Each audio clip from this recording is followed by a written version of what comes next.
Bonjour à tous, je suis Caroline Balou, associée de recherche à l'Université d'État de la Caroline du Nord. Aujourd'hui, nous nous entretenons avec Dr Abou Togola, entomologiste au Centre international d'amélioration du maïs et du blé.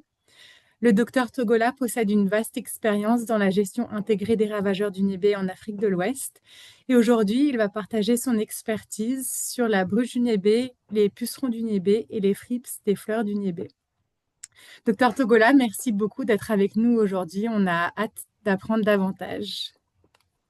Merci beaucoup, Caroline. Heureux de vous rencontrer et au plaisir d'être là. Oui, pareil. Nous allons commencer avec la bruche du niébé. Pourriez-vous nous donner un aperçu des bruches du niébé et de leur impact? Merci beaucoup, Caroline, pour la question. Les bruches du Nibé, c'est des petits coléoptères de la famille des Chrysomélidés. Donc, l'espèce la plus courante en Afrique subsaharienne et d'ailleurs partout sur tous les continents d'ailleurs, c'est Callosoburcus maculatus. Comme je l'ai dit, c'est un coléoptère de petite taille, entre 2 et 3,5 mm.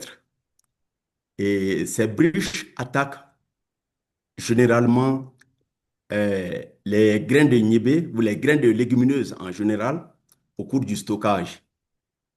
Et les principales légumineuses attaquées, c'est d'abord le niébé, mais ensuite le pois chiche, les lentilles, le pois d'Angole et le pois mongo. Voilà, ça c'est des légumineuses qui sont gravement attaquées par les bruches au cours du stockage. Et comment l'attaque se fait? En fait, les femelles pondent les œufs sur les graines des légumineuses. Je prends particulièrement le cas du niébé. Et elles pondent des œufs sur le tégument des grains. Et 3 à 4 jours après, les œufs éclosent et la larve pénètre dans la graine. Elle y passe tout son cycle. Donc, elle n'y sort que quand elle devient adulte. Donc, c'est la larve qui constitue la forme qui fait des dégâts. Elle ronge l'intérieur des graines de niébé et passe à travers 4 cycles. 4 cycles larvaires, larve L1, L2, L3 et L4. Et c'est la larve L4 qui est beaucoup plus vorace. Mhm. Elle dévore le contenu de la graine et se métamorphose en nymphe. La nymphe, après 7 jours, devient adulte. Donc l'adulte sort au bout de 21 jours. Donc de la ponte jusqu'à l'émergence de l'adulte, ça fait un cycle de 21 jours en moyenne. Donc parlant maintenant de l'impact, et revenons-en, euh, comme la larve dévore l'intérieur des graines, l'impact se résume principalement en une perte quantitative. Et ensuite, il y a la perte de la qualité nutritionnelle et marchande. Parce que non seulement il y a des trous, plusieurs larves coexistent bien sûr dans la graine. Et donc, les adultes qui y sortent, chaque adulte sort par un trou, ça fait beaucoup de trous sur les mêmes graines. Plus l'attaque massive, plus les trous sont nombreux sur les graines. Donc, ce qui donne, n'est-ce pas, une perte qualitative de la graine et une perte de la valeur marchande. Et la présence des insectes, la présence des organes d'insectes, la présence des insectes morts, des cadavres, des poussières, etc., tout ceci font que la valeur nutritive est réellement affectée. Un autre impact très important, c'est que les graines attaquées, généralement, perdent leur pouvoir germinatif. Et c'est très important. Voilà, grosso modo, les 3 impacts que causent les dégâts des bruches sur les graines d'inhibé au cours du stockage. Merci, Caroline. Merci beaucoup. Et quelles stratégies de gestion se sont avérées les plus efficaces pour les petits Donc, producteurs? merci. Oui. Pour les petits producteurs en Afrique subsaharienne, il y a plusieurs stratégies. D'abord, beaucoup de paysans euh, utilisent les insecticides de synthèse, précisément lactélique et les phostoxins. Lactélique, c'est le pyrimifos méthyle, tandis que le phostoxin, c'est la phosphure d'aluminium. C'est en comprimé. Lactélique est en liquide ou en poudre, tandis que le phostoxin est en granulé, pardon, est en comprimé. Et cette comprimé, c'est un fumigant. Donc, Mhm. les petits paysans les utilisent. Mais le problème est que souvent, ils ne respectent pas les délais de sécurité de consommation. Donc, il y a beaucoup de cas d'intoxication qui se présentent à la non-maîtrise, non seulement de la dose de ces produits-là, mais également au fait qu'ils ne respectent pas, les paysans ne connaissent pas réellement les délais de sécurité pour la consommation. C'est pourquoi, au niveau de la recherche et au niveau de la vulgarisation, les gens essayent de décourager les paysans quant à l'usage de ces produits chimiques-là. Donc, actuellement, beaucoup de paysans en Afrique subsaharienne utilisent ce que nous appelons les sacs PICS. PICS, ça veut dire Purdue Improve Crop Storage Bags. C'est des sacs PICS, des sacs à trois couches, dont deux couches internes sont un sac polyéthylène et une dernière couche, c'est un polypropylène tissé. Donc, les sacs internes, c'est de plastique hermétique. Les graines sont mises dedans, attachées très bien pour comprimer l'air ou faire dégager l'air et l'attacher. La deuxième couche aussi est attachée sur la première et ensuite la troisième couche est attachée enfin. Donc, ceci crée euh, des conditions hermétiques et l'oxygène qui est contenu dans les sacs euh, s'est réduit de plus en plus au fur et à mesure que le stockage se fait et les insectes par la suite meurent par asphyxie. Donc c'est une méthode très saine, Mhm. non polluante, que beaucoup de paysans, surtout les grands producteurs d'Ignébé, ceux qui font non seulement la production pour les semences, mais également ceux qui font la production pour la rente. Ces Mhm. grands producteurs-là utilisent généralement les sacs PIX. Mhm. Bon, il y a un autre groupe de paysans qui n'ont pas les moyens pour s'acheter les sacs PIX, ou bien qui n'ont pas accès à ces sacs PIX. Qu'est-ce qu'ils font? Ils essaient de limiter. Ils utilisent des fûts ou des bidons, soit en acier ou en plastique, et puis ils mettent des graines dedans. Et ceci crée exactement les mêmes conditions hermétiques qui foquent les insectes et qui font réellement que les insectes aussi n'arrivent plus à se développer. Donc, c'est une condition saine. L'inconvénient de ces fûts et de ces bidons, c'est que s'il y a des états d'humidité à l'intérieur ou bien des présences de restes de liquide, cela crée, comment on appelle, des moisissures ou des pourritures des grains. Donc, c'est ce qui est aussi déconseillé. Voilà, Mhm. bon, grosso modo, nous essayons de consommer, de conseiller aux paysans que, alors, l'attaque des bruches commence toujours au champ. Même si les dégâts Mhm. sont menés au niveau du stockage, l'attaque commence toujours au champ. Donc, on conseille les paysans de ne pas laisser les récoltes longtemps au champ. Quand le Mhm. nibé arrive à maturité, il faut les récolter à temps. Si tu ne les récoltes pas à temps, le nibé peut être exposé à l'attaque des bruches. Et vous les amenez maintenant au stock. Automatiquement, les populations vont s'accroître. Chose aussi importante, nous conseillons aux paysans de faire un bon égrenage. Le bon égrenage, ça veut dire et ne pas casser les graines. Ou s'ils cassent les graines, il faut les trier pour que les graines non cassées puissent être conservées. Parce que les graines cassées, déjà, c'est des ouvertures pour l'infestation de ces insectes-là. Nous les disons également de faire un très bon séchage au soleil. Cela est très simple à le paysan.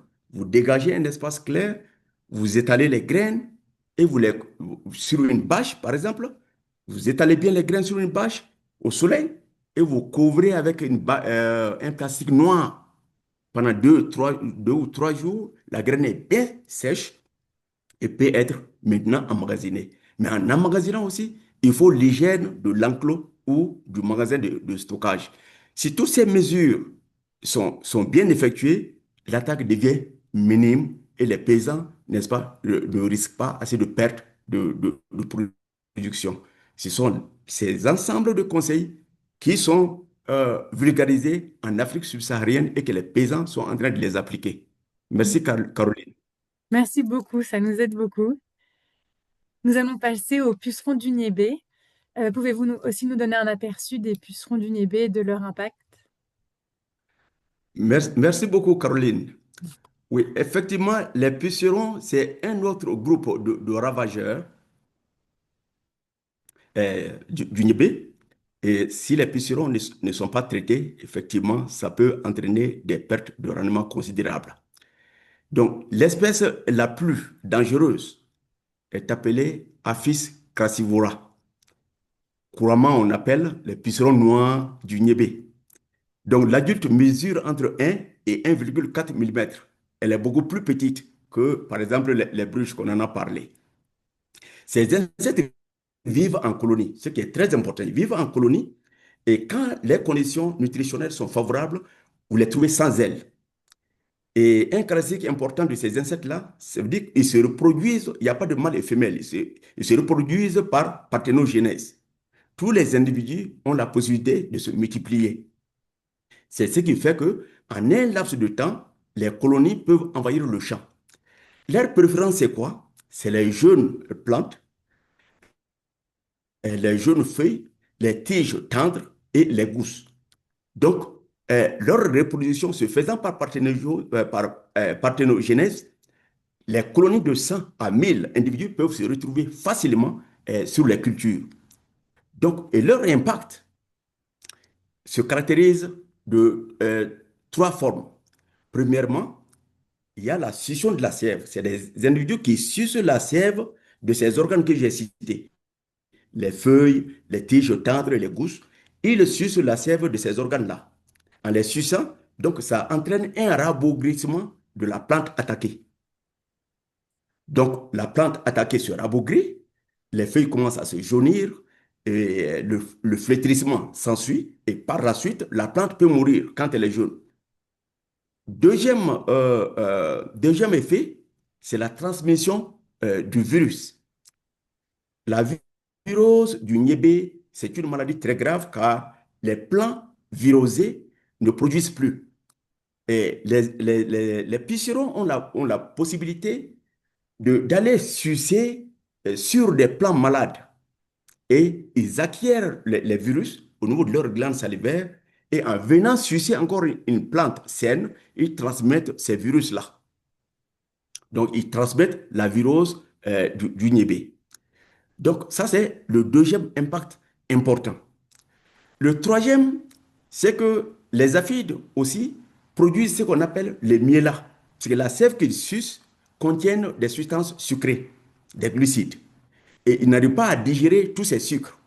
Et ils extraient, ils les expulsent l'excès de sucre de leur corps qui deviennent des mielas.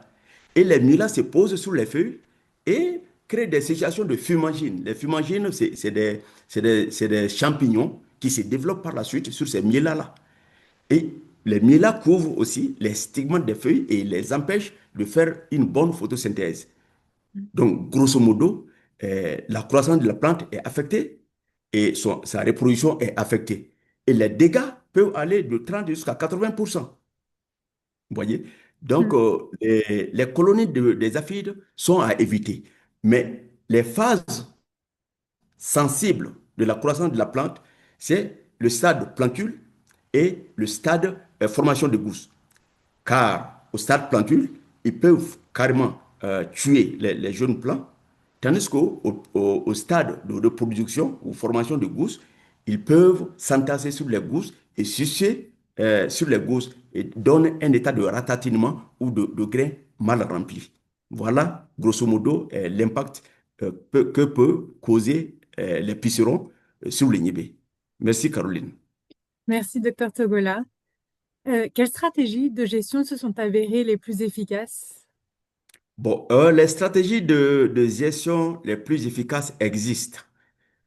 Euh, Nous, au niveau de la recherche, nous avons développé beaucoup de variétés résistantes. Donc, c'est une solution non polluante. Et ces variétés ont commencé à être vulgarisées un peu partout en Afrique. Mhm. Euh, Quand je travaillais au compte de l'Institut international d'agriculture tropicale, nous avons pu développer des variétés résistantes et les sélectionnaires de cet institut-là ont pu utiliser ces variétés résistantes comme parents, comme donneurs de gènes et faire des croisements où ils ont pu quand même créer de nouvelles variétés qui sont en train d'être mises à la disposition des paysans. Mais les petits paysans eux-mêmes, qu'est-ce qu'ils font? Et ils- quand ils voient des populations de pucerons, ils sont paniqués et puis ils utilisent ce qu'on appelle les produits chimiques. Pour eux, leur confiance, c'est les produits chimiques. Il faut les détruire tout de suite.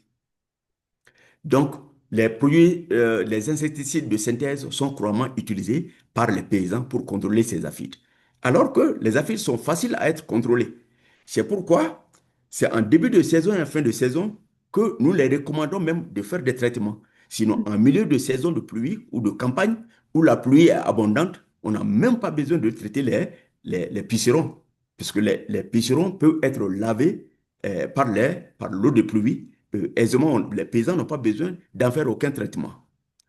Voilà. Merci bien. Merci. Est-ce qu'il y a des pratiques culturelles qui sont conseillées? Bon, il y a des pratiques, euh, je ne dirais pas des pratiques culturelles, mais il y a des méthodes naturelles. Beaucoup Mhm. de méthodes naturelles existent contre les pucerons. D'abord, l'extrait de Nîmes, le Nîmes qui est une plante qu'on appelle Azandrata indica. Cette Nîmes-là, et la feuille ou la solution de feuille broyée ou bien l'huile de Nîmes, tous peuvent être utilisés pour contrôler les pucerons. Il y a également des solutions naturelles à base de piment ou de l'ail. Donc, on en fait des infusions et le liquide est trié, sieve to sieve, donc, et on traite les plants avec. Et des paysans aussi utilisent les cendres de bois, qui sont très efficaces contre les pucerons. D'accord. Merci beaucoup. On va passer aux frips des fleurs du niébé. Euh, Oui, pour- les trips des fleurs du niébé, voilà, je vais aussi donner l'aperçu et aussi les dégâts. Mhm. Les trips des fleurs constituent aussi des ravageurs majeurs du niébé, en général en Afrique subsaharienne. Et aussi, il y en a beaucoup d'espèces, mais l'espèce la plus courante et la plus crainte est Megalorhotris sigiostedi. C'est un petit insecte noir de 1,1 à 1,6 mm de longueur. Et ces trips, ce sont des racleurs suceurs. C'est des racleurs suceurs. Ça veut dire quoi? C'est pas des piqueurs suceurs, mais c'est des racleurs piqueurs. Ils ont des pièces buccales qui font racler euh, les organes infestés. Et ces organes attaqués, généralement les bourgeons floraux et les fleurs. Donc, l'attaque des trips sur les bourgeons floraux et les fleurs entraîne le dessèchement des bourgeons floraux. Qui parle de dessèchement des bourgeons floraux, ça veut dire que ces bourgeons ne vont plus évoluer pour donner des fleurs. Et si les bourgeons floraux échappent à l'attaque des trips, ces trips-là pénètrent dans les fleurs du niébé et raclent ces fleurs-là. Et soit les fleurs chutent prématurément, ou bien les fleurs avortent si elles ne chutent pas. Dans ces deux cas, ça entraîne une perte de rendement très considérable. Donc les trips sont beaucoup craints, mais malheureusement, les paysans ne connaissent pas les trips en Afrique subsaharienne.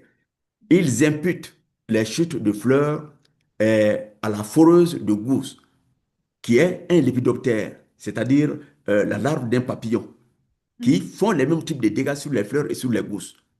Donc, les paysans ne connaissent pas les trips, parce que non seulement ils sont minuscules, mais ils passent inaperçus, parce que c'est des insectes qui sont cachés dans des fleurs.